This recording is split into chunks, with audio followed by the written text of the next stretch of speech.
vascular. Entonces, ¿por qué dice dependiente del calcio interno? Porque en el ambiente interno del espermatozoide tiene que haber calcio para que se dé la reacción acrosomal. Y habilita al espermatozoide a fecundar al óvulo porque le forma un nuevo dominio para que se pueda pegar. ¿Cuál es el propósito? ¿Para qué se da la reacción acrosomal? Primero, ayudar al espermatozoide a penetrar las envolturas vasculares. Un espermatozoide viene así. Cuando él choca con ZP3 y experimenta la reacción acrosomal, se vuelve loco, empieza como un loco y vos lo ves que es ingenioso que están activando los espermatozoides. Porque así, mira, se pone como un loco a moverse, como un loco se desespera. Porque la reacción acrosomal le produce ese movimiento exagerado.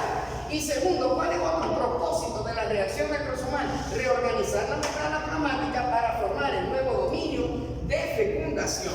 Sin ese nuevo dominio de fecundación, el espermatozoide se une, pero no se fusiona. Jamás se va a poder fusionar. Se une, pero no se fusiona. Si ustedes ven este modelo, que es el modelo que aparece en el libro Physiology, ¿sí? Van a ver ustedes que esta es la membrana plasmática del ovocito y que este es un espermatozoide que ya experimentó reacción acrosomal, porque ya no tiene capuchón, está pelado. Ok, entonces llega, se fusiona este pedacito de acá con la membrana plasmática del ovocito e inmediatamente el espermatozoide activa el ovocito y le manda una orden, le da una orden, actívate.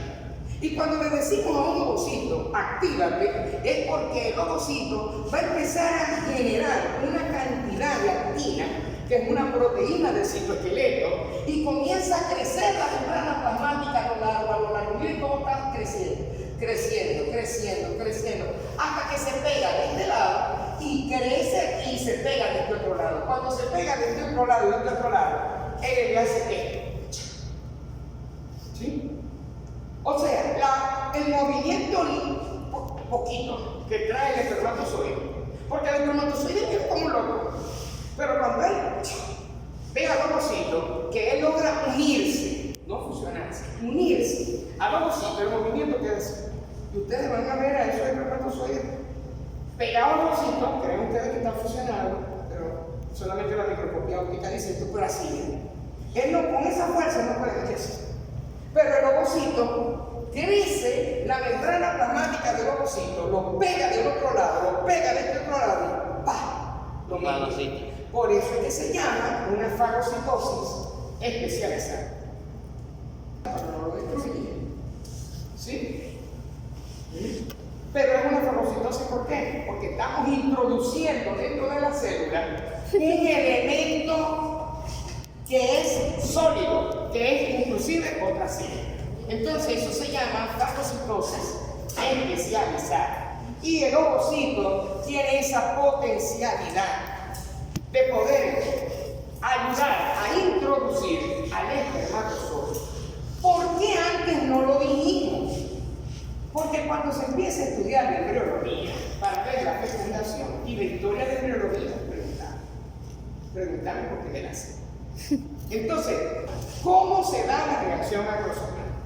Si lo van a grabar, lo graban y se lo pasan con otro para no tener que estar repitiendo esto otra vez. Entonces, en este caso, la reacción acrosomal dijimos que era una exocitosis especializada, ¿sí? Exocitosis especializada, dependiente del calcio externo, que prepara o habilita al espermatozoide para poder fecundar. Eso es una reacción acrosomal. Ahora, ¿qué se va a dar? Aumento en la motilidad del espermatozoide o hipermotilidad. Ayuda a la penetración de las envolturas del ovocito o del óvulo. Activa las proteasas y relocaliza las proteínas. Bien. Luego, dice, reorganización de la membrana plasmática a nivel de la reacción. Entonces, si hay una reorganización de la membrana plasmática a nivel ecuatorial, porque por supuesto, proteínas que están aquí, como sabemos que vamos a perder todo esto, las van y llegan aquí. El espermatozoide entero, aquí estaba la proteína. Cuando experimentamos reacción acrosomal, la buscamos, ya no está aquí, sino que se vino para acá. ¿Qué quiere decir con esto? Que migró desde acá hasta acá, desde acá hasta acá, localizado. Entonces, aquí vamos a tener varias partes. Miren las partes de ella. Miguel, ¿podemos poner esto más grande? ¿Se puede? O sea, Este pedazo de aquí más grande. No importa que tenga. Bien, aquí tenemos una permita. Un muchacho de médico se estudia la fecundación. Ah, diablo. Este proceso. Entonces, miren aquí. Esto es una permita, ¿ves? Aquí tiene la cabeza y todo esto es el flagelo. ¿Cómo? Cabeza y cola. Ok, aquí está la cabeza, aquí está la cola, etc. Vamos a cortarlo, esto lo voy a cortar. Aquí está, cortado, cortado. ¿Qué va a tener en la cabeza? Va a tener el espermatozoide, se considera una célula atípica. ¿Por qué es atípica? Porque no está completa como el ovocito, sino que está inconclusa, está incompleta. Claro, así debe estar. No es que es un error, es que así debe ser. Entonces, este es el núcleo, un solo gránulo que se llama acrosoma, que es verde, y tiene dos membranas.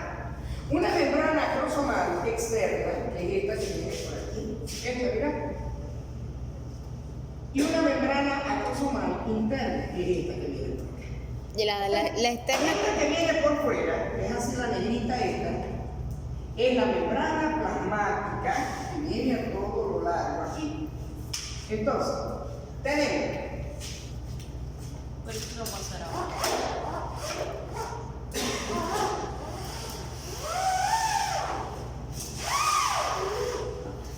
Rey.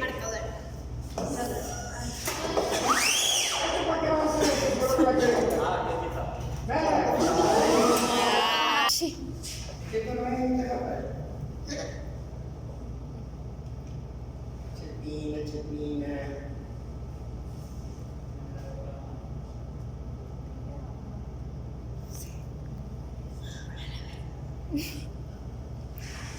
Membrana plasmática, ¿ves? Esta es la membrana plasmática. Continúa para acá, continúa aquí, etc. Aquí. Ok. Ahora, membrana acrosomal externa. Acrosomal externa. Este. ¿Ok? Membrana acrosomal interna es esta.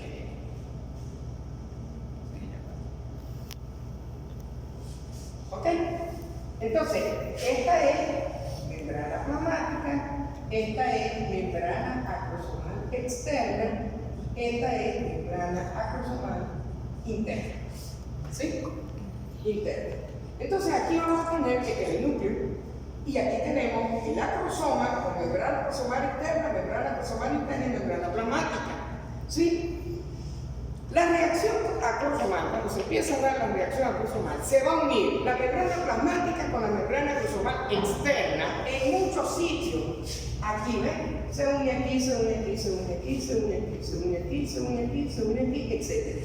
En todos lados. Y se van a formar vesículas mixtas. ¿Por qué llamamos vesículas mixtas? Porque son vesículas que se forman con dos membranas, la plasmática y la acrosomal externa. Entonces estas vesículas van a salir para acá en puras bolitas, vesículas mixtas, y se va a eliminar, vean bien, se va a eliminar desde aquí hasta aquí, se va a liberar todo esto hacia el exterior. ¿Sí? ¿Para qué? Para poder cruzar todas las proteínas que tiene que cruzar ese pobre permita. Tiene que atravesar todas las envolturas oculares. Las envolturas oculares sí se permite el término atravesar porque las atraviesa, pero ¿cuáles son las envolturas oculares? La zona pelúcida y las células de la granulosa que están por fuera. La zona pelúcida es esa zona formada por 3 glicoproteínas o por 5 en la cerda, por 2 en el gato. ZPA y ZPB y ZPC se forma por splicing alternativo, que es otro evento para producir proteína y que no vamos a dar aquí. Eso es posgrado. Entonces, splicing alternativo es una manera de producir proteína. Bueno, después lo vemos en posgrado. Posgrado se lo va a dar. Entonces, ok. Bueno, si me dejan aquí. Sí. Porque a mí no me invitan al posgrado. Yo la voy a invitar. Bueno, pero los estudiantes no pueden. Bueno, después ya veo. No, los estudiantes estos sí me pidieron una clase. Pidieron la clase. Bueno, no entendimos nada. Que vos tenéis, esto lo vamos a eliminar. esto se elimina y queda libre esto. Cuando perdemos el contenido del acrosoma, que sale, imagínate todas esas proteasas dentro de nuestra envoltura ovular. Ok, entonces va a quedar espermatozoide, que este espermatozoide es el espermatozoide completo que se produjo ya, que está presente con una reacción acrosomal y que está preparado para fecundar. ¿Qué nos queda? ¿Qué nos queda? Bueno, nos va a quedar primeramente, ¿qué nos va a quedar? Membrana plasmática. ¿Qué la voy a poner? Nos quedó membrana plasmática. Este pedacito es lo que tenemos de membrana plasmática. ¿Qué más nos quedó? El núcleo. No quedó, mira bien, para que veas lo que te quedó. Membrana acrosomal interna.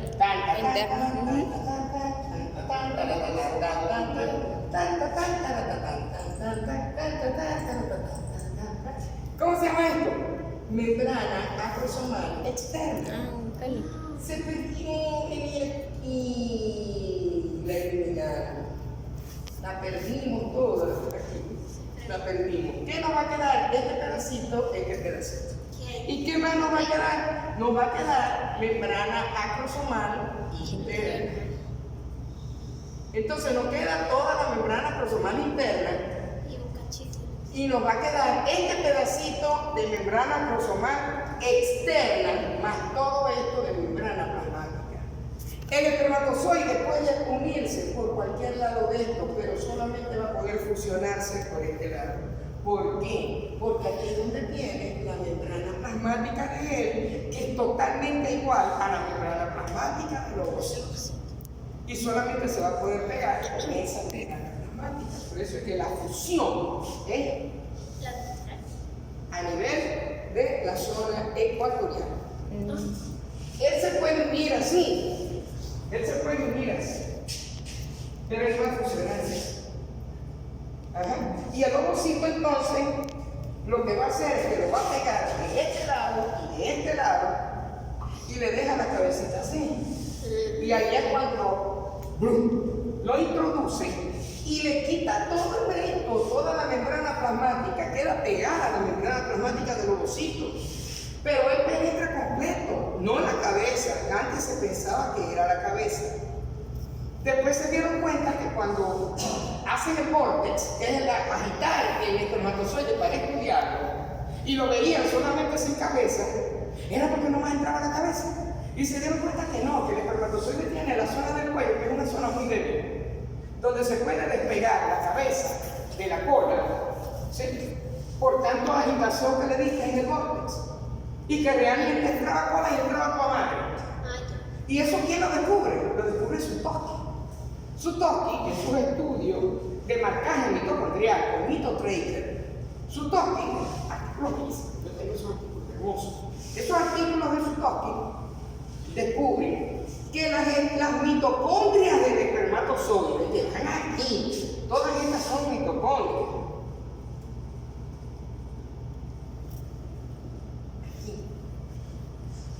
Todas esas mitocondrias del espermatozoide penetraban en el ovocito, pero no llegaban a formar parte de las mitocondrias del ovocito. ¿Por qué? Porque tienen un DNA extraño. ¿Qué? Extraño, ese DNA es un DNA único para la mitocondria. Y no podemos mezclar un DNA mitocondrial con el DNA somático, porque el DNA somático es el de tu especie. Ahora, las mitocondrias, según las teorías evolutivas, dicen que eran organismos unicelulares que invadieron células eucariotas y se quedaron a vivir allí. Y se hicieron parte de nosotros. Esa es la teoría de los científicos. Esa es la teoría, sí, mitocondrial. Claro, y dicen que esa es la manera de cómo entraron las mitocondrias, porque es una teoría, a formar parte de nosotros. Entonces, yo no puedo permitirle al DNA de nosotros que adquiera genes del DNA mitocondrial, porque estaríamos ante una quimera, eso es un X-Men. O sea que nosotros vamos a tener ahora entonces, si nos meten el DNA de la mitocondria, vamos a tener las funciones de la mitocondria. Vamos a poder producir oxígeno, vamos a poder tener una cadena de electrones. ¿Sí? Imagínate eso. ¿Cómo va la especie humana a modificarse violentamente con esos genes que antes no tenían? pasa como Resident Evil. Eso es como un híbrido y vamos a tener un desmadre grande a la especie. Porque eso es lo que vos le vas a heredar a tus hijos, porque es una modificación de tu DNA. Vamos a tener las mitocondrias del padre son destruidas. Porque se liberan componentes del ovocito para que ese DNA mitocondrial se destruye. Las nucleasas del ovocito destruyen el DNA mitocondrial. ¿Y por qué tienen que esperar la tercera? Porque no te conviene hacerlo ni en la primera ni en la segunda, porque estás iniciando un proceso. Entonces esperan a que se estabilice el proceso, que es la tercera división, y eliminan las mitocondrias del padre. Y solamente van a quedar las mitocondrias de la madre. ¿Cómo pudieron hacer eso? Porque marcaron el DNA mitocondrial del padre. Y veían que aquí está, aquí está, aquí está, aquí no está. ¿Y por qué no está aquí? Ah, pues eliminaron. Y entonces dijeron, ¿y quién las elimina? Vamos a ver cuáles son las nucleasas. Y espermatozoide con la membrana cromosoma externa en múltiples sitios, formándose una vesículas mixtas, vamos a decir así, formándose vesículas mixtas entre las dos membranas. Se elimina la mayor parte de la membrana cromosomal externa y de la membrana plasmática, quedando el espermatozoide entonces constituido por una membrana plasmática, una membrana cromosomal externa, un pedacito, y una membrana cromosomal interna. ¿Ok? Por este lado, ¿por dónde se va a fusionar? ¿Dónde, Miguel? Ponemos chiquito. Ah, pero es que tiene que. Ahora sí. Chiquito. Ahora bien, ¿cuál es la función? ¿Cuál es la función de todo esto? Reorganizar la membrana plasmática a través, o sea, a nivel de la región ecuatorial para formar el nuevo dominio de reconocimiento con el óvulo. Ahora, ¿qué pasa con el ovocito? Que cuando el espermatozoide se fusiona, el primer espermatozoide que llegue se fusiona, inmediatamente activa el ovocito y se produce la liberación de los gránulos corticales. ¿Y para cuántos gránulos corticales tiene un ovocito? Entre 3.800 a 4.700 gránulos corticales. Y esos gránulos corticales, que los vimos en la primera clase en verde, marcados con una lectina para los gránulos corticales, se liberan todos al exterior. ¿Cuál es la función de liberar gránulos corticales? Evitar que otro espermatozoide se pueda pegar. O sea, el primero que llegó, activó, liberó los gránulos corticales en un evento exocítico que se llama reacción cortical, porque se liberan los gránulos corticales y que también depende, pero del calcio interno, no del calcio externo. ¿Y qué hizo? Garantizar que ningún otro espermatozoide puede entrar. Cuando quiere entrar otro, se va a encontrar, desgraciadamente, primeramente, la liberación de los gránulos corticales va a producir un bloqueo a nivel de la zona pelúcida. Y ningún otro espermatozoide va a poder experimentar reacción acrosomática en la zona pelúcida está bloqueada. Y allí es donde está ZP3. ¿Y quién determina que pueda un espermatozoide experimentar reacción acrosomal? La unión con ZP3. Esa es la que le da la orden de detener. Activa. ¿Ok? Entonces ya no hay posibilidades, pero un segundo control que no se sabía que existía en mamíferos. No se sabía.